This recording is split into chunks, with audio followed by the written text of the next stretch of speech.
అమెరికాలో వెజిటేబుల్స్ దొరుకుతాయా అని ఒకసారి వీడియో పెట్టమన్నారండి. అందుకే వీడియో తీస్తున్నాను. అన్నీ దొరుకుతాయండి ఆల్మోస్ట్.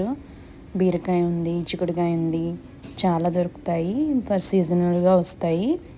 రిపీటెడ్గా దొరికేది మాత్రం సొరకాయ ఉంటుంది, మునగాకు ఉంటుంది, అన్నీ దొరుకుతాయి.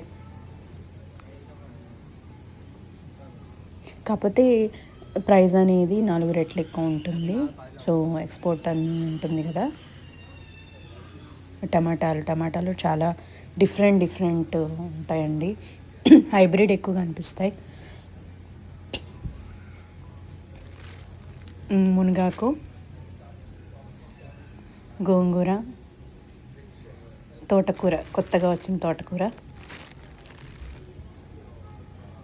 పాలకూర,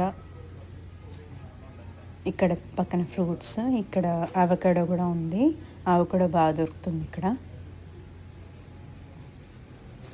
సో వంకాయలో రకాలు, పెద్ద వంకాయ, చిన్న వంకాయ, కీర, కట్ చేసిన వెజిటేబుల్స్ కూడా దొరుకుతాయండి. ఈ కాకరకాయ కూడా ఎప్పుడు ఉంటుంది, దోసకాయ, క్యారెట్స్, సో పచ్చిమిర్చి, మ్యాంగో అటు పక్కన కూడా ఉన్నాయండి.